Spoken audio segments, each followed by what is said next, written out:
Dua keledai. Yang ketiga anjing. Jadi 3 hewan ini itu alat. Ayam jago itu apa itu ayam jago? Ayam jago itu alarmnya biar bisa bangun pagi-pagi kerja berburu begitu. Lalu sekarang kan pakai HP Pak ya. Dulu ayam jago begitu. Terus keledai itu apa? Itu motornya itu Pak. Motornya untuk berangkat kerja. Nah, alat kerjanya sebenarnya apa? Ini anjing itu anjing.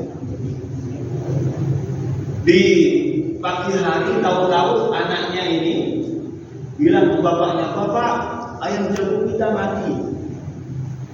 Masya Allah, ayam jagonya mati. Apa bilang si bapak jawabnya? "Hoi, bagus."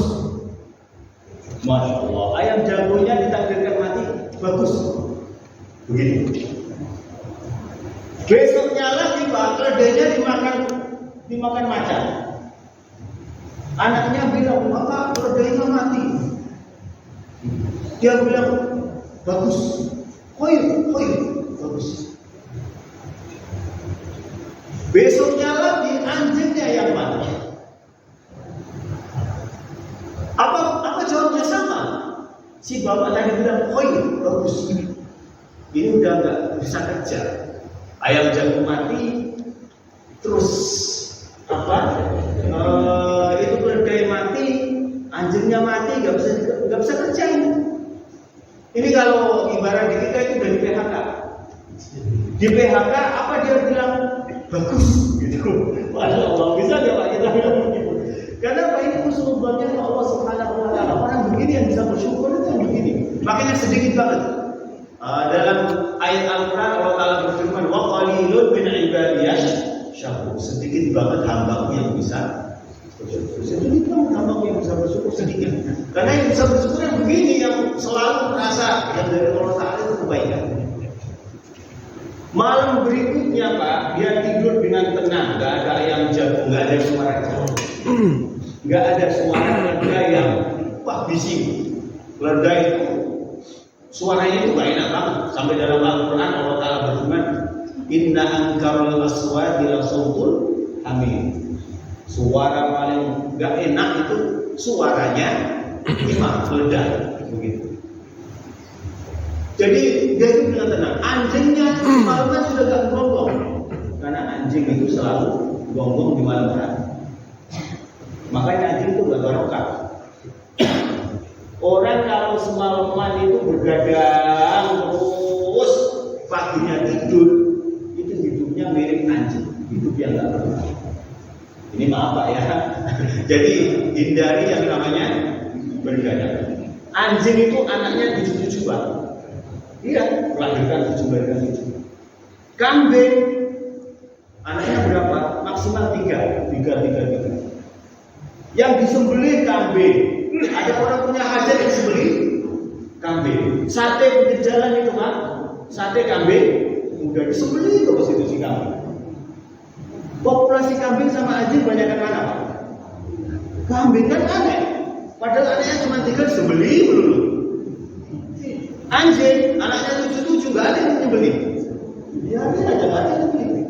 Itu namanya kambing berkah, anjing nggak berkah. Nah, kalau mau nggak berkah ya hidup kayak anjing aja. Gimana itu? Bergadang semalaman terus kalau pagi hari tidur itu anjing.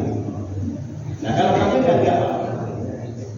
Awal malam tidur, subuh bangun bak begitu itu kambing. Barokah, begitu barokah. Oke, kita lanjutkan lagi. Begitu pagi hari berikutnya dia kaget. Kenapa? Orang kampungnya ada yang meninggal, ada yang diambil bersih. Ternyata malam harinya dia tidur tenang itu Pak, suku sebelah nyerang. Nah di suku pedalaman itu Pak, di malam hari udah dimatiin semua itu lampunya pakai api. Jadi gelap banget. Dari mana mereka tahu di situ ada orang, ada suara keledai, berarti ada orangnya. Dia ke situ bunuh itu orangnya. Ada suara ayam, berarti itu ada orangnya. Dia selamat Pak, nggak mati, nggak kayak tetangga-tetangganya yang mati. Kenapa? Karena yang mati keledainya dulu, anjingnya dulu, ayamnya dulu. Artinya baik nggak Pak? Baik, itu baik. Jadi takdir dari Allah Taala itu kayaknya buruk, kayaknya aja, tapi sebenarnya baik, semuanya baik. Jadi takdir Allah Taala itu maha baik. Kita bisa lihat semangka, pohonnya itu kecil, dikasih buah gede, semangka. Kresem Pak, pohonnya gede, dikasih buah kayak semangka tapi kecil-kecil. Benar nggak Pak? Iya, itu Allah Taala begitu Pak. Itu kalau kita mikirnya kan gini Pak, kalau adik yang gede dikasih gede, yang kecil dikasih kecil. Semangka pohonnya kecil dikasih kayak kresem begitu, buahnya kresem begitu. Yang kresem gede dikasih buah semangka yang gede, begitu kan Pak? Harusnya begitu, itu kalau kita yang mikir. Tapi Allah Taala Maha mengetahui. Itu kresem kadang dibuat berkat orang. Kalau buahnya segede semangka, nanti ada angin terus jatuh itu semangkanya. Iya, jatuh ke kepala yang betul di bawah kresem bagaimana? Masya Allah. Iya, pusing. Nah makanya itu ini Allah Taala begitu dalam mentakdirkan itu pasti bagus, pasti baik. Allah Taala itu bagus. Ini syarat supaya kita bisa bersyukur, mensyukuri berbagai nikmat dari Allah Subhanahu wa Ta'ala. Jadi syukur kalau udah begitu kita sudah merasa segala dari Allah Ta'ala itu nikmat, nantinya itu syukur kita itu gak kadang-kadang, kadang syukur, kadang enggak, kadang syukur, kadang enggak gitu.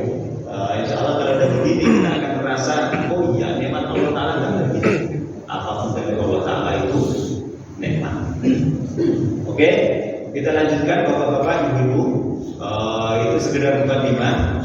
Allah Subhanahu wa Ta'ala berfirman dalam Al-Qur'anul Karim, ini kesaksian Allah Ta'ala terhadap Nabi Muhammad. Wa innaka la'ala khuluqin 'azim. Muhammad, sungguh engkau di atas akhlak yang agung. Sungguh engkau, maaf, wa innaka itu sungguh engkau. La'ala, la itu sungguh lagi. Sungguh di atas, sungguh engkau, sungguh di atas akhlak yang agung. Ini kesaksian Allah Ta'ala terhadap Nabi Muhammad Sallallahu Alaihi Wasallam. Ada isyarat di sini yang perlu kita pahami. Yang pertama, Nabi Muhammad itu Pak sangat cerdas. Benar nggak? Selalu berbuka falatan. Aku bacakan ke Muhammad, ke kamu Muhammad falatan. Kamu nggak akan lupa. Sekali dibacakan Jibril Pak, Al-Quran turun, wahyu turun, dibacakan ke Jibril, nggak pernah lupa. Langsung ingat terus kecerdasan Nabi Muhammad. Anehnya Bu, Pak, Allah Ta'ala itu tidak memuji Nabi Muhammad tentang kecerdasannya. Muhammad, sungguh-sungguh kamu itu orang yang paling cerdas. Enggak. Nabi Muhammad itu Pak, orang yang sangat-sangat kuat. Iya. Jadi ketika perang Khandaq itu ada batu yang di samping Madinah akan dibuat parit. Gak ada yang bisa memecahkan batu itu. Siapa yang memecahkan batu? Nabi Muhammad. Sangat-sangat kuat. Ketika perang, Ali bin Abi Thalib itu pendekatnya sahabat. Beliau aja mengaku, kalau udah berkecamuk perang, kami berlindung di belakang Rasulullah. Rasulullah yang di depan, Ali bin Abi Thalib di belakang, berlindung di belakang Rasulullah. Wa kana asyadduna min asyaddina ba'san. Rasulullah itu orang yang paling buanas ketika perang. Buanas ketika perang tapi gak membunuh. Masya Allah, ini anak dan ajaibnya Rasulullah. Sangat-sangat kuat Rasulullah ini. Tapi Allah Ta'ala tidak memuji kekuatan Rasulullah. Kamu itu sangat-sangat kuat Muhammad. Enggak. Nabi Muhammad itu ganteng Pak. Benar gak Pak? Iya, ganteng. Jadi orang yang mengerti Nabi Muhammad itu keringatnya aja wangi. Ummu Sulaim itu pernah Rasulullah tidur itu keringetan. Rasulullah tidur keringetan. Terus dia ambil tempat minyak wangi sama cendol. Dicendokin itu keringat Rasulullah. Rasulullah tidur dicendokin. Karena Ummu Sulaim itu bibinya Rasul bibi jauh. Jadi masih makrumnya Rasulullah. Jadi terus dicendokin itu keringat Rasulullah ditaruh di tempat minyak wangi. Keringatnya aja orang, kalau keringat kita orang pada lari. Iya, itu Rasulullah nggak pernah dipuji Allah Ta'ala, kamu itu ganteng Muhammad. Enggak. Jadi yang dipuji Rasulullah di sini apa? Khuluqin azim, akhlak yang aku. Artinya gini Pak, seakan-akan ada pesan di ayat ini. Kamu seganteng apapun, kalau akhlakmu nggak bagus, nggak ada gunanya. Kamu sekuat apapun, kalau akhlakmu nggak bagus, ya nggak apa-apa. Kamu sepinter apapun, secerdas apapun, akhlakmu nggak bagus, ya percuma.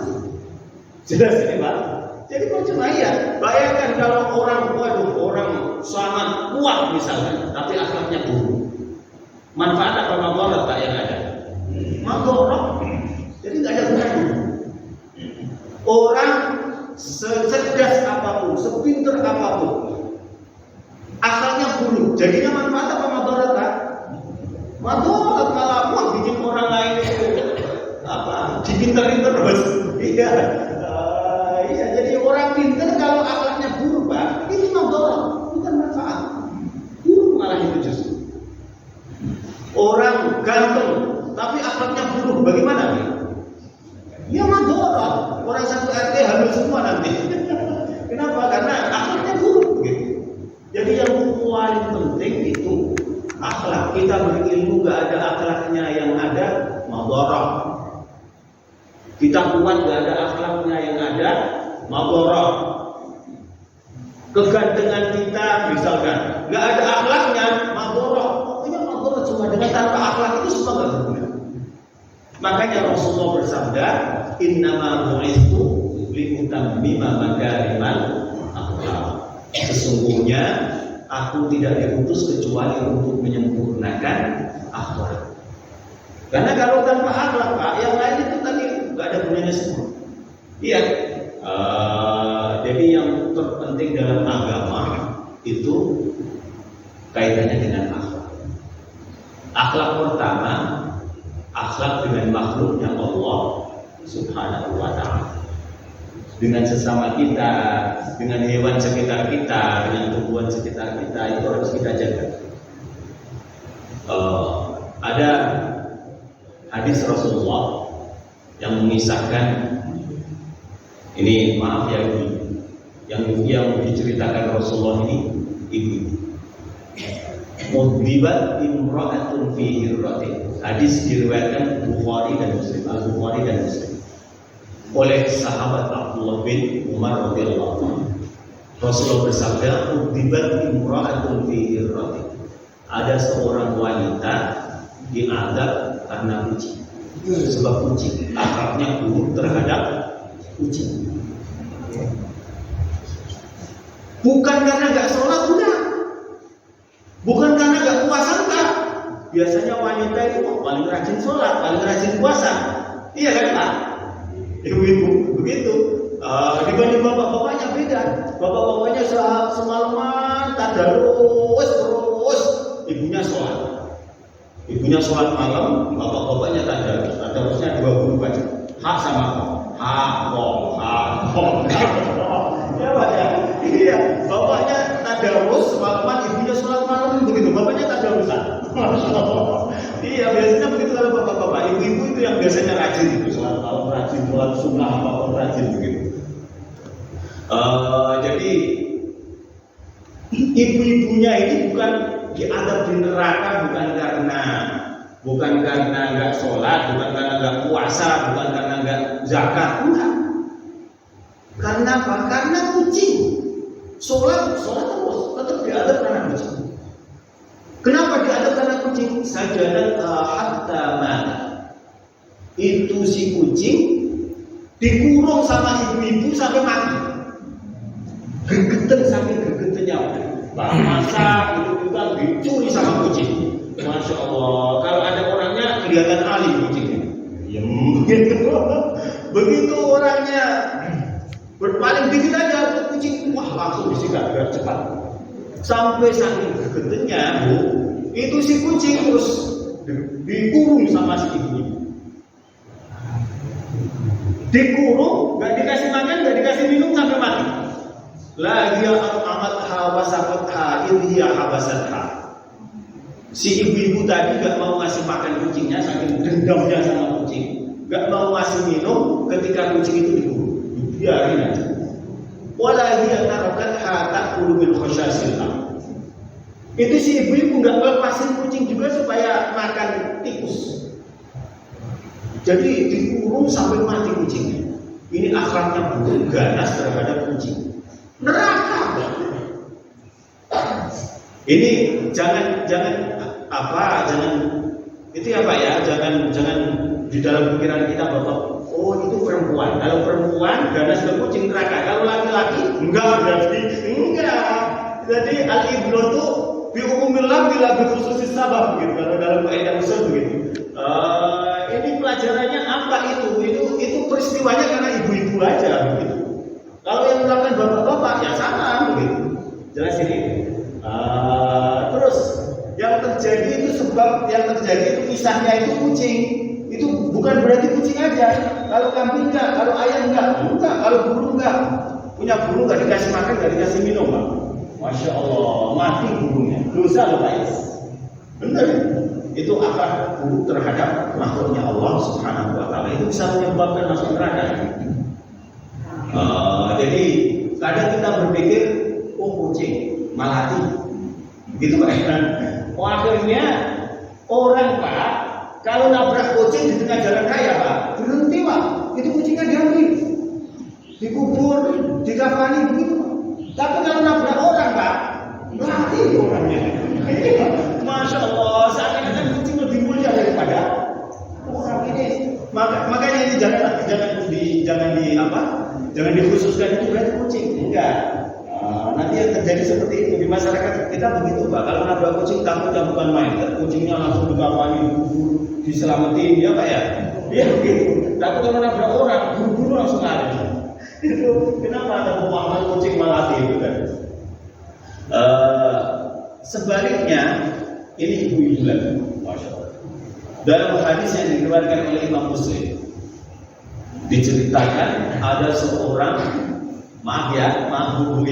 ya, seorang pelacur. Pelacurnya ini dalam perjalanan di gurun pasir kehausan. Dia kehausan di gurun pasir kehausan. Akhirnya dia menemukan sumur. Di tengah padang pasir ada sumur. Dia lepas sepatunya, tali sepatu buat tali untuk menimba. Timbanya pakai sepatu. Begitu nyampe atas, mau diminum airnya, ada anjing yang menjulurkan lidahnya di sampingnya karena kehausan. Akhirnya si pelacur tadi kasihan terus dikasih minum itu anjing. Habis dia nggak jadi minum, kemudian mati karena udah kehausan. Rasulullah bersabda, itu si wanita diampuni Allah Ta'ala, dimasukkan ke surga. Masya Allah, akhlak baik ke makhluknya Allah Subhanahu wa Ta'ala. Si anjing aja itu hewan mungkin anggapan kita paling buruk Pak ya. Orang kalau mencaci maki orang lain pakai kucing apa pakai sapi atau pakai kambing Pak atau anjing Pak? Pasti anjing. Menandakan apa? Ini hewan terburuk. Hewan terburuk. Sampai jilatannya aja suruh disucikan 7 kali. Dan 7 kali harus pakai debu. Masya Allah, itu hewan buruk itu. Ini si wanita pelacur tadi dikasih minum. Dalam hadis nggak ada keterangan si pelacur itu tobat, nggak ada Pak. Iya. Jadi dosanya lumpuh-lumpuh nggak karuan. karena baik terhadap anjing, dikasih minum itu anjing, diampuni Allah Ta'ala, dimasukkan ke surga. Makanya hal terpenting itu apa?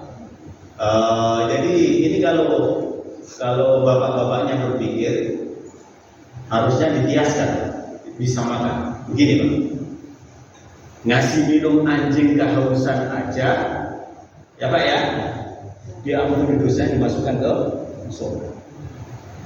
Nah ini cucu bayi saya ini, anak bayi saya ini kehausan, tengah malam minta minum, harusnya rebutan itu satu keluarga, diampuni Allah Ta'ala, dimasukkan ke surga. Wong anjing aja kasih minum anjing surga, apalagi bayi kita. Masya Allah, harusnya rebutan. Tapi enggak, udah kamu sono yang bikin susu. Enggak, kamu aja begitu. Masya Allah, pada kamu masuk surga itu namanya Pak. Ya Pak ya, udah kamu aja yang masuk surga kan begitu Pak, sama dengan gitu kan Pak. Enggak, kamu aja yang masuk surga begitu. Masya Allah, ogah-ogahan masuk surga. Masya Allah, itu namanya begitu. Ini kalau kita samakan, ini lebih utama justru. Karena apa? Itu anak bayi, bukan cuma anjing. Jadi ini pentingnya akhlak kita terhadap makhluk Allah Ta'ala. Ini baru kucing sama anjing, si kucing dan kakaknya anjing. Belum manusia. Masya Allah, Imam Muslim meriwayatkan, ada seorang sahabat bertanya ke Rasulullah, ya Rasulullah, ini maaf ya, ibu lagi. Hadisnya memang begini sih, ibu lagi, bapak-bapaknya nggak ada. Ya Rasulullah, inna fulana taqumul lail. Rasulullah, si fulana itu laki-laki atau perempuan? Ini inisial nama yang mubham, jadi berjelas namanya siapa. Tapi kalau fulan itu laki-laki, kalau fulana perempuan. Jadi ini perempuan lagi jadinya ibu lagi. Rasulullah, ada seorang perempuan Rasulullah, orangnya itu selalu sholat malam, yang malam sholat terus. Jadi sholat sunnah dilakukan terus, apalagi sholat fardu. Masya Allah, malamnya dia itu bangun terus, semalaman sholat begitu. Watasumun nahar, kalau siang hari puasa terus. Senin, Kamis, Daud, Masya Allah itu puasa terus ibunya ini. Watasaddaq, kemudian tiap hari dia sedekah terus. Ini orang baik apa orang buruk ibu-ibu? Baik, pasti baik. Jarang ini ibu-ibu yang di sini mungkin belum ada yang tingkatannya seperti ini. Tiap malam sholat malam, tiap siangnya puasa, terus sedekah terus tiap hari. Ada yang begitu Bu? Semoga aja ada, gitu ya. Tapi nggak yakin deh. Nggak yakin deh. Apa ada nggak yang begitu? Jadi malamnya sholat terus, siangnya puasa terus, sedekah terus tiap hari. Nah ini yang keempat ini yang nggak enak. Apa itu? Waktu bicara. Tapi dia ini nyakitin tetangganya. Kalau ngomong nyelkit. Masya Allah. Satu aja kelemahannya ini. Kalau ngomong nyelkit, ibadahnya udah hebat sekali. Kemudian Rasulullah menjawab, la khayra fiha. Itu ibu-ibu, nggak ada baiknya orang seperti itu. Ibu-ibu yang seperti itu nggak ada baiknya. Nggak ada baiknya. Ini kalau ilmu nahwu, la khayra itu la nafi jenis. La khayra fiha. Tidak ada sedikit pun kebaikan bagi ibu-ibu yang perilakunya seperti itu. Jadi artinya sholat malamnya, puasanya, sedekahnya, sholat maktubannya itu gak ada baiknya sama sekali. Hancur semua. La khayra fiyah, dia min ahlin nar. Dia itu penduduk neraka. Rasulullah yang bilang gitu. Jadi makanya hati-hati Bu ya, dijaga kalau sama tetangga, yang kompak, yang rukun sama tetangga.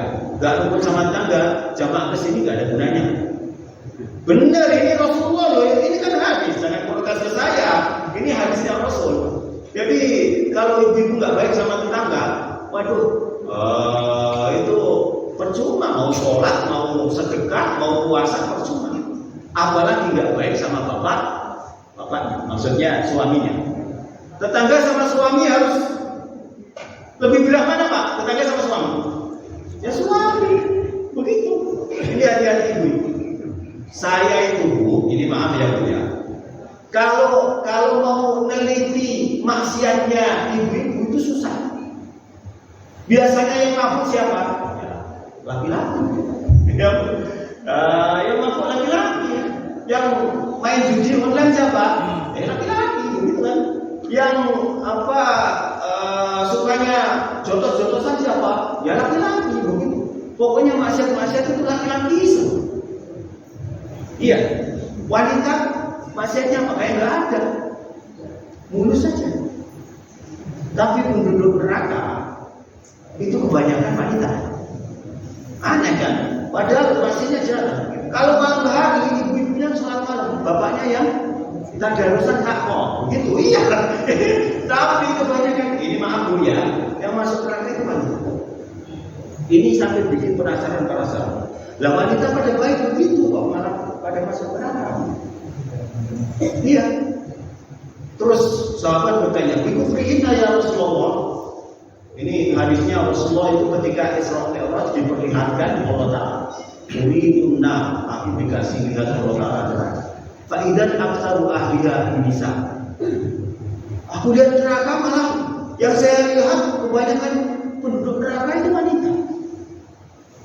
Penasaran para sahabat tadi, kok bisa wanita? Padahal baik-baik. Bikufrihinna ya Rasulullah, sebab mereka itu bangkang Rasulullah, membangkang Rasulullah. Nah, lihat bikufrihim dan asyirah, sebab mereka membangkang suaminya. Masya Allah, kebanyakan wanita bikin masuk neraka itu apa Bu? Membangkang suami. Udah itu. Iya. Jadi jangan berpikir kerja juga suami, masak juga suami, bersih-bersih rumah juga suami, nyuci juga suami. Ya, kalau dalam madzhab Syafi'i kan begitu. Iya itu. Iya, tugas istri apa? Satu aja, taat ke suami. Ya Bu ya, kalau suami suruh nyuci baju, ya harus nyuci. Ya Bu ya, masak, ya harus masak, begitu. Iya Bu, itu nyapu rumah, ya harus nyapu, begitu. Jadi tugasnya satu, itu taat ke suami. Iya, oke lah kalau dalam madzhab Syafi'i semua itu tugas suami, tapi tugas istri taat ke suami gitu. Oke, kita lanjutkan lagi. Nah, supaya selamat Bu, sebenarnya ibu-ibu itu paling mudah masuk surga. Iya, bapak-bapaknya masuk susah, maksiatnya banyak itu tadi. Ini maaf Pak ya, karena maksiat apapun biasanya ngerjain itu laki-laki. Ngerampok wanita ada nggak Pak? Begal-begal itu, ya laki-laki, pokoknya laki-laki lah gitu. Susah laki-laki itu.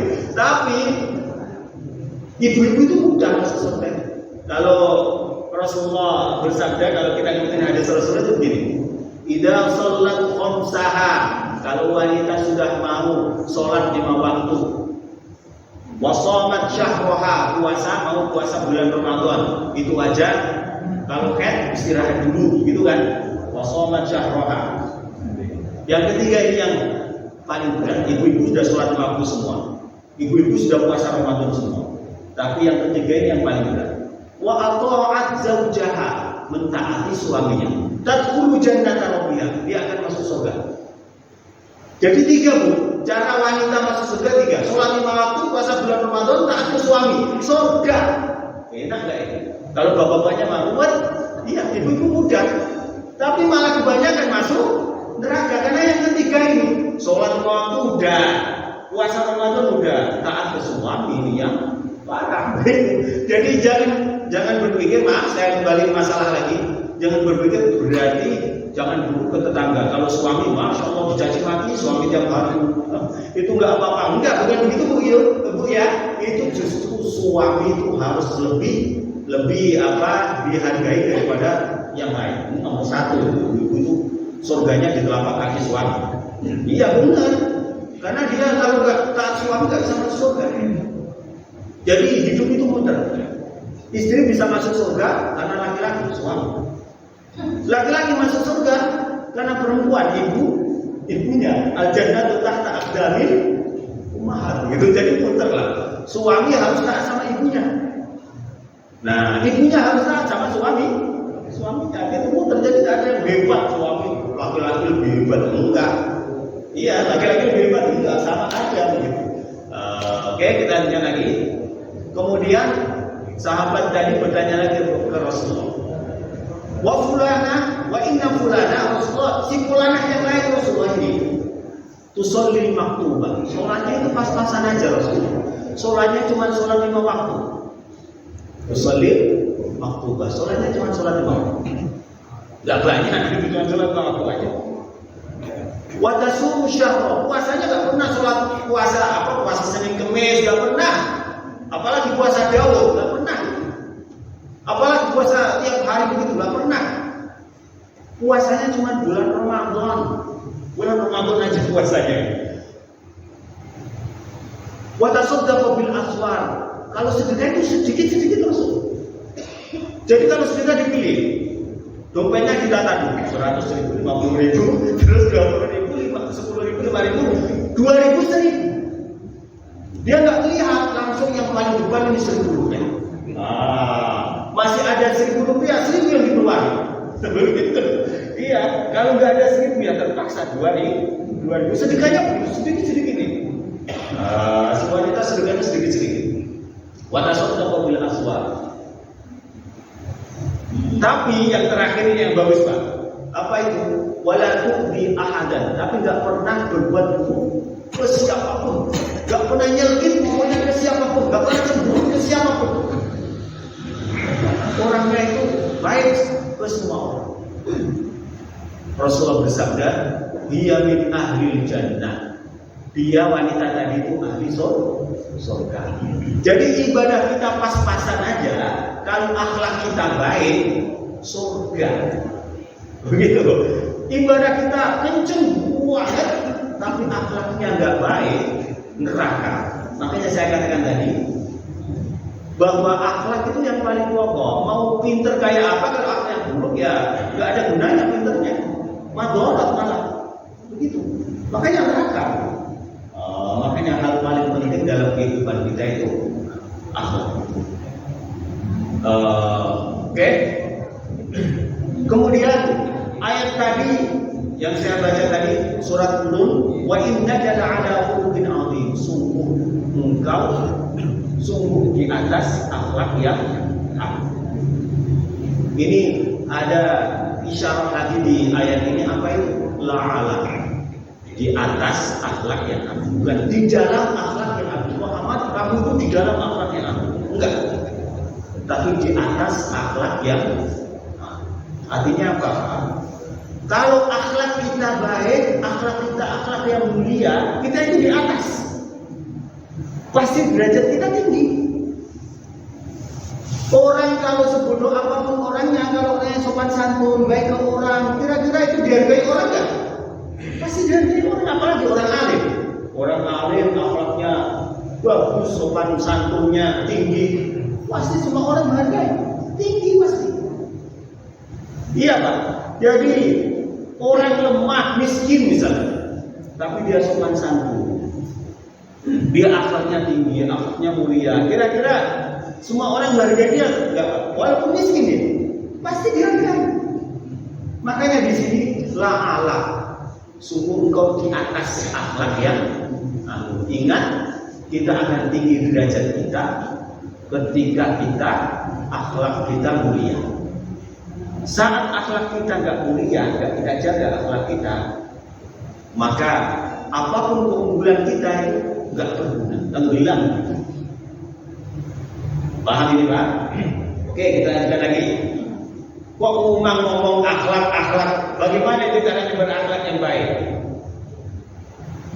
Akhlak yang baik itu dasarnya pertama, ini bapak-bapak ibu, pertama kita harus tahu segala sesuatu itu sudah ditakdirkan Allah Ta'ala. Gak ada yang terlewatkan dari takdir Allah Subhanahu wa Ta'ala. Pertama kali Allah Ta'ala menciptakan makhluk itu pen. Untuk apa? Untuk mencatat segala macam takdir. Semut kecil aja itu udah ditakdiri Allah Ta'ala kehidupannya kan? Udah ada takdirnya. Matinya semut ini tanggal hari Sabtu tanggal 1 November diinjak orang masuk masjid misalkan. Gitu. Oh, itu udah takdirnya. Apalagi kita sudah ditakdirkan. Oke Pak? Jadi dasarnya begitu. Akhlak baik itu dasarnya harus tahu segala sesuatu ditakdirkan Allah Ta'ala. Kemudian yang kedua, harus ngerti bahwa segala macam takdir Allah Ta'ala itu baik. Jelas ini Pak. Takdir Allah Ta'ala itu baik semua, gak ada yang buruk. Pengaturan Allah Ta'ala itu pengaturan terbaik, gak ada yang buruk. Begitu. Oke? Nah, setelah kita memahami itu, gimana apa tanggapan kita saat mungkin tetangga kita mencaci maki kita. Tetangga kita mencaci maki kita. Misalkan ini, kita ngerti itu sudah ditakdirkan Allah Ta'ala. Yang kedua, takdir Allah Ta'ala pasti baik. Berarti baiknya hari ini saya dicaci maki tetangga. Paham tak ini? Terus nggak benci, itu takdir Allah Ta'ala kok. Mau benci takdir Allah, berarti benci ke Allah, gitu kan? Benci aturan Allah Ta'ala berarti benci ke Allah Ta'ala. Bener kan? Kita ngatur anak kita nggak mau benci sama aturan kita. Kira-kira kita marah nggak? Marah. Nah kalau kita dicaci maki tetangga, kita terus ikut marah-marah, berarti kita seakan-akan juga terima sama takdir Allah Ta'ala.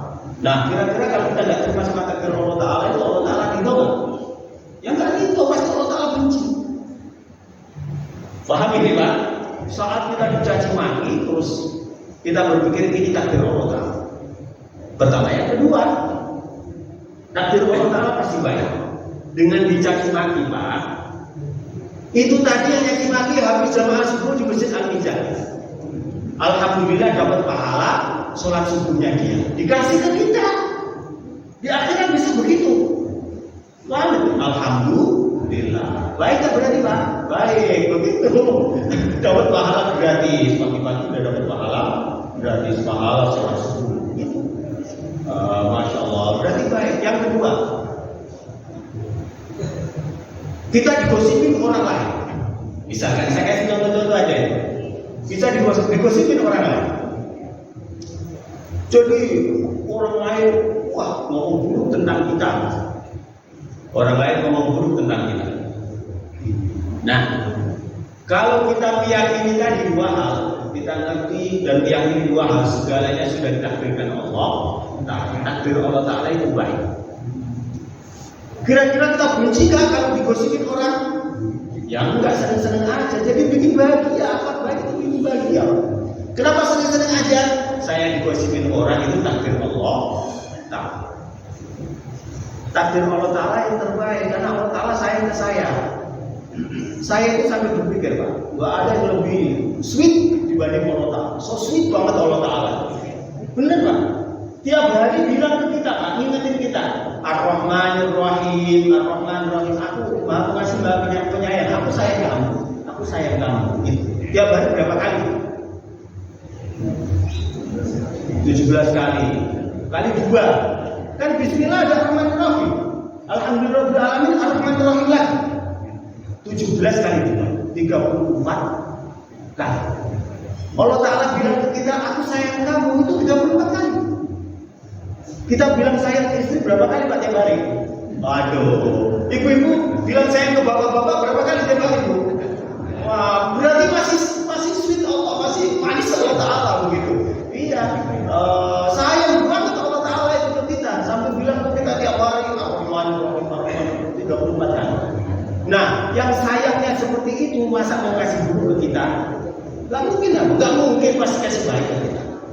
Loh, itu nyatanya mentakdirkan tetangga gosipin kita. Tetangga gosipin kita. Oke, tetangga gosipin kita.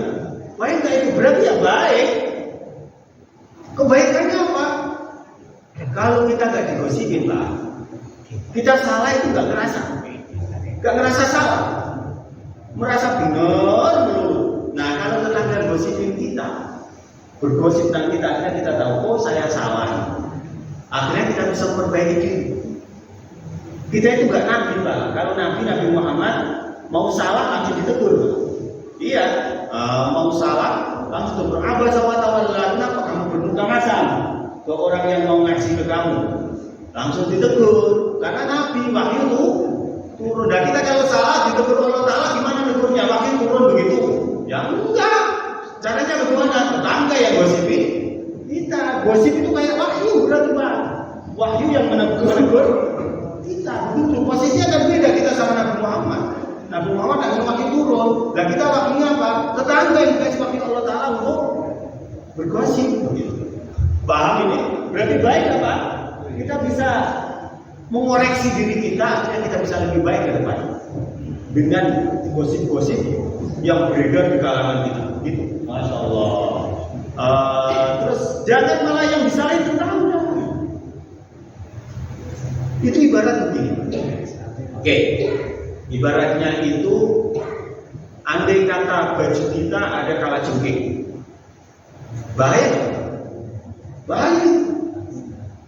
Terus orang sekitar kita bilang, awas baju kamu ada kalajengking.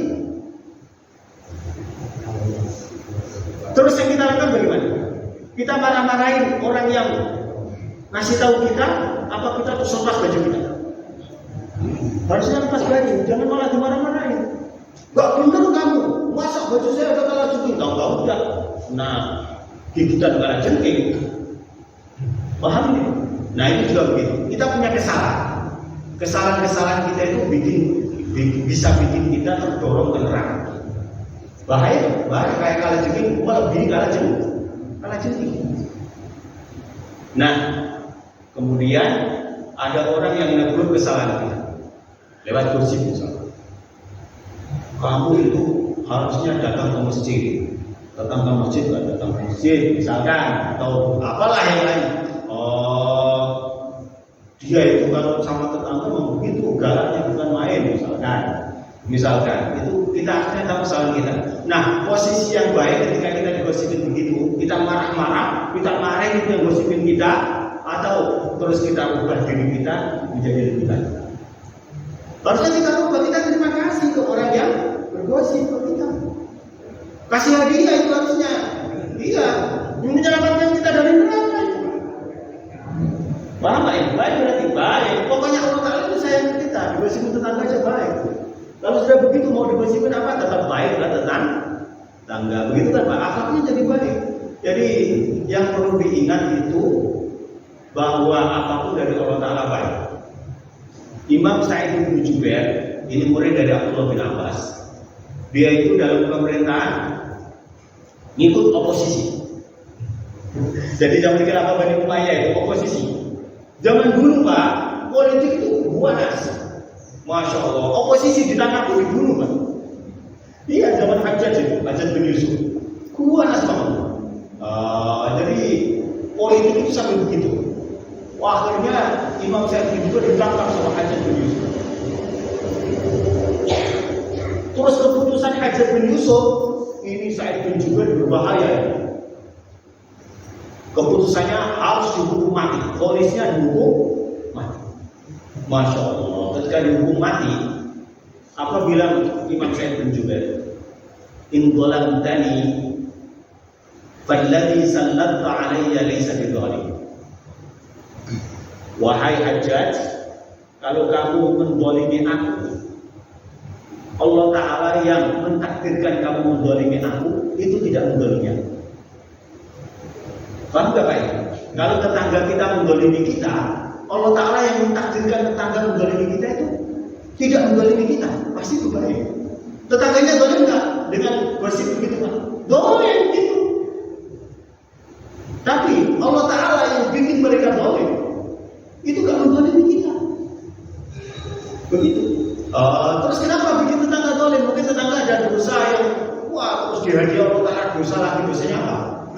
Jadi dosa itu Allah Ta'ala kalau ada orang berdosa itu dikasih hadiah. Hadiahnya apa? Dosa begitu. Begitu. Jadi dosanya terus numpuk begitu. Akhirnya dosa berikutnya. Urwah bin Zubair mengatakan, inna min thawabil hasanah al hasanatu ba'da. Termasuk pahala kebaikan itu kebaikan setelahnya. Kalau kita sudah sholat begini Pak, nanti dikasih Allah Ta'ala kebaikan berikutnya. Mungkin kita mudah sholat dulu berikutnya. Udah sholat dulu dikasih hadiah sholat asar di masjid berikutnya. Jadi hadiah kebaikan berikutnya. Wa inna min thawabis sayyi'ah as-sayyi'atu ba'da. Termasuk pahala keburukan itu keburukan setelahnya. Gitu. Kalau udah maksiat, ya maksiat jadinya maksiat, susah melakukan kebaikan terhalang. Begitu. Jadi sampai Imam Sufyan Ats-Tsauri itu pernah ada orang doa di masjid keras-keras. Allahumma ya Rabbi, Allahumma ya Rabbi, keras-keras gitu. Imam Sufyan bergumam, beriak. Iya. Dosanya cuma begitu Pak. Itu kalau kita wajar Pak ya. Ada orang begitu di masjid kan iya. Imam Sufyan mengatakan saya nggak bisa sholat malam 5 bulan terhalang. Iya, udah niat sholat malam nggak pernah bisa sholat malam. Itu jadi pahala kebaikan setelahnya, pahala keburukan setelahnya. Makanya hati-hati, harus selalu jaga akhlak kita. Karena kalau kita punya orang lain, bisa jadi nanti ada pahala lain yang nunggu kita. Pahala apa? Keburukan setelahnya, maksiat setelahnya. Oke? Kemudian saat kita sudah meyakini segalanya ditakdirkan Allah Subhanahu wa Ta'ala, kemudian takdir Allah Ta'ala itu yang terbaik karena Allah Ta'ala sayang ke kita. Sampai Allah Ta'ala bilang ke kita, mengingatkan kita tiap hari 34 kali kalau Allah itu sayang ke kita. Masa kita masih gak tenang gitu, ditakdirin Allah Ta'ala. Jadi orang kalau akalnya baik meyakini seperti ini Bu, dompetnya tipis, nangis apa tetap happy? Happy lah, pasti baik, dompet tipis baik. Karena dengan dompet tipis ini, terus bapaknya gak bisa macam-macam, gak bisa rokok aja gak bisa, gak ada yang buat beli rokok, begitu aman terkendali begitu. Bang, apalagi yang macam-macam, memasak macam-macam udah gak bisa begitu. Jadi kebaikan pasti. Kalau sudah meyakini segala macam itu hal sudah takdirkan Allah Subhanahu wa Ta'ala, dan takdir Allah Ta'ala itu yang terbaik, maka akan timbul 3 hal. Yang pertama, khudil afwa. Ini ayat Al-Quran Pak. Khudil afwa wa'mur bil urfi wa'rid 'anil jahili. Ini Al-Quran surat Al-A'raf ayat 199. Khudil afwa, maafkan aja. Kalau kita sudah meyakini takdir Allah Ta'ala begitu, baru kita bisa maafkan. Orang nggak maafkan kenapa? Karena nggak meyakini takdir Allah Ta'ala. Takdir Allah Ta'ala terbaik. Masa nggak dimaafkan begitu. Khudil afwa, maafkan aja. Jadi jangan balas, jangan dibalas. Apalagi memulai, balas aja jangan. Ini namanya kaful adha. Apa itu kaful adha? Jangan sakiti orang lain.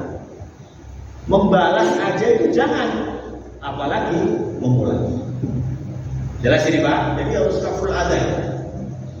Nah kalau orang selalu berusaha kaful adha, insya Allah hasilnya nanti hadiah kebaikan dari Allah Subhanahu wa Ta'ala.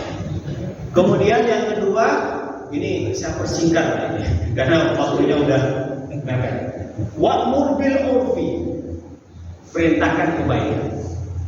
Orang ditakdirkan beda-beda. Kita memahami takdir, yang kaya, yang miskin, yang sehat, yang sakit, yang beda-beda semua. Itu berarti apa? Supaya bisa kehidupan itu bisa jalan begitu. Yang kaya, oh berarti saya harus menyambut yang miskin. Yang miskin harus baik kaya begitu. Jadi terus selalu yang punya ilmu ngajar yang bodoh, yang bodoh ngaji sama yang punya ilmu begitu. Nah ini akhlak baik ini Pak. Akhirnya orang menjadi derajatnya paling tinggi. Jadi orang Pak kalau mau derajatnya paling tinggi itu akhlaknya berupa wa'mur bil urfi, menyebarkan kebaikan ke orang lain. Badlun nada, menyebarkan kebaikan ke orang lain, ini yang bikin derajat kita tinggi. Misalkan begini, saya kasih contoh aja. kita datang ke masjid sholat, Pak, ya ibadahnya sholat kita aja, sholat satu sholat. Tapi kalau kita lihat, masya Allah, ini masjid perlu dibangun, direnovasi misalnya. Akhirnya kita biayai renovasi masjid, kita berusaha bermanfaat untuk orang lain. Terus apa yang terjadi? Derajatnya jadi tinggi dia. Setiap ada jamaah sholat di masjid, dapat dia pahala. Jamaahnya 50 orang Pak di masjid, berarti dapat pahala 50 sholat sempurna, nggak dikurangi. Ditambah dia sholat sendiri 51. Apa nggak kalah yang lain Pak? Paham ini Pak? Ibu-ibu ngajari anaknya 3 diajari sholat. Ya Bu ya. Kemudian anaknya sholat, kemudian punya cucu 3. Anak pertama punya anak 3, anak kedua 3, anak ketiga 3 lagi, berarti 9 Pak ya, 9. Si anak ajarin cucunya sholat. Nah ini ibu-ibu udah dapat pahala berapa? 9 ditambah sholat kita sendiri 10, begitu kan? Apa nggak tinggi derajatnya? Jadi derajat kita tinggi itu caranya bagaimana? Khairun nas anfa'uhum linnas. Makanya Rasul bilang orang terbaik berarti paling tinggi derajatnya itu siapa? Anfa'uhum linnas, yang paling bermanfaat bagi orang lain. Insya Allah kalau begitu derajat kita tinggi. Jadi karena apa? Pahalanya double sampai 50 kali sampai. Nah kalau yang jamaah 50 orang misalnya, 50 kali 5 berapa? 250 kali. Waduh, yang lain mah susah berapa? 5 kali sama 250 kali tambah sholat sendiri 255 kali. Masya Allah. Jadi susah dilawan itu.